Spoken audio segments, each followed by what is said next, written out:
Welcome back to మా YouTube channel అనంత జ్ఞాన.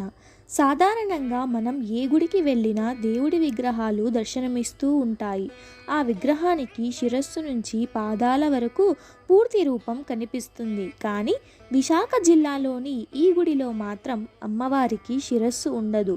ఇంతకీ అక్కడ అమ్మవారికి శిరస్సు ఎందుకు ఉండదు, అందుకు గల కారణాలేంటో ఇప్పుడు మనం తెలుసుకుందాం. అంతకంటే ముందు కొత్తగా నా ఛానల్ చూస్తున్న వాళ్ళు లైక్ చేయండి, షేర్ చేయండి, సబ్స్క్రైబ్ చేయండి.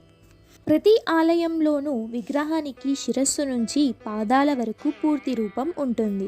కానీ ఆంధ్రప్రదేశ్లోని విశాఖ జిల్లాలో మాత్రం కొలువై ఉన్న అమ్మవారి విగ్రహానికి శిరస్సు అనేది ఉండదు. ఆ స్థానంలో ఓంకారం అనే రూపంలో దర్శనమిస్తుంది. విచిత్రం ఏంటంటే ఈ ఆలయంలో కొలువై ఉన్న అమ్మవారి పాదాల దగ్గర శిరస్సు ఉంటుంది. ఈ అమ్మవారికి కేవలం బిందెడు పసుపు నీళ్లను సమర్పించుకుంటే చాలు భక్తుల కోరికల్ని తీర్చేస్తుందని చాలామంది నమ్ముతారు. ఈ సందర్భంగా అంతటి విశిష్టత ఉన్న శ్రీ ఏరుకామాంబ ఆలయం ఆంధ్రప్రదేశ్ రాష్ట్రంలో ఎక్కడ ఉంది, ప్రత్యేకతలేంటి, ఇక్కడ అమ్మవారి శిరస్సు ఎందుకని పాదాల దగ్గర ఉంటుంది, ఈ అమ్మవారికి పసుపు నీళ్లను మాత్రమే ఎందుకు సమర్పిస్తారని పూర్తి విశేషాలను ఇప్పుడు తెలుసుకుందాం. హిందూ పురాణాల ప్రకారం అమ్మలగన్న అమ్మ ఆది పరాశక్తిగా పరిగణిస్తారు. అమ్మవారికి అనేక రూపాలు ఉన్నాయి. అమ్మవారు ఒక్కో గ్రామంలో ఒక్కో రూపంలో కొలువై ఉంటారు. అంతేకాదు అమ్మవారు కొన్ని ప్రాంతాల్లో స్వయంభూగా వెలిసి భక్తుల కోరికలను తీరుస్తూ మనకు దర్శన భాగ్యం కలిగిస్తారు. అలాంటి అమ్మవారిలో ఒకరే విశాఖపట్నం జిల్లా అక్కయ్యపాలెం సమీపంలోని దొండపర్తిలో వెలిసిన శ్రీ ఏరుకామాంబ అమ్మవారు. ఈ అమ్మవారు 3వ శతాబ్దంలో వెలిసినట్లు పెద్దలు చెబుతారు. కేవలం విశాఖవాసులకే కాకుండా ఉత్తరాంధ్రలోనే ఈ అమ్మవారిని సత్యం చెప్పే తల్లిగా శ్రీ ఏరుకామాంబను కొలుస్తారు.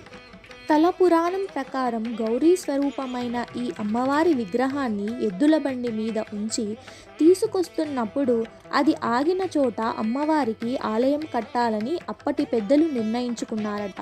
ఆ సమయంలోనే అమ్మవారి విగ్రహం నుంచి శిరస్సు వేరే పడిందట. అలా వేరుపడిన శిరస్సు అతికించేందుకు ప్రయత్నించినా అసలు సాధ్యపడలేదట. ఆ సమయంలో భక్తులు అమ్మవారిని వేడుకుంటుండగా తన కాళ్ళ దగ్గరే శిరస్సు పెట్టి కంఠం దగ్గర పసుపు నీళ్లు పోస్తే చాలు చెల్లని దీవెనలు అందిస్తానని ఏరుకామాంబ అమ్మవారు భక్తులకు చెప్పారట. అప్పటి నుంచి ఆ గుడికి వెళ్ళిన ప్రతి ఒక్కరూ బిందెడు నీళ్లను సమర్పించుకుంటూ తమ మొక్కులను తీర్చుకుంటున్నారు. కలియుగంలో ప్రజల సంక్షేమాన్ని కోరుతూ వెలిసిన దేవతల్లో ఏరుకామాంబ ఒకరు. ఈ అమ్మవారికి బుధవారం రోజున పవిత్రమైన పసుపు నీళ్లను ఎవరైతే సమర్పిస్తారో వారి కోరిన కోరికలన్నీ ఖచ్చితంగా తీరుతాయని నమ్ముతారు. అందుకే ఉత్తరాంధ్రతో పాటు ఇతర ప్రాంతాల నుంచి కూడా ఇక్కడ కొలువై ఉన్న అమ్మవారికి స్నానోత్సవ వేడుకలలో హాజరయ్యి అమ్మవారి ఆశీస్సులు పొందుతారు. మీరు కూడా తప్పకుండా ఈ ఆలయాన్ని సందర్శించండి. ఆ ఏరుకామాంబ తల్లి ఆశీస్సులు పొందండి. ఈ వీడియో మీకు నచ్చినట్లయితే ఇప్పుడే లైక్ చేయండి, షేర్ చేయండి, సబ్స్క్రైబ్ చేయండి.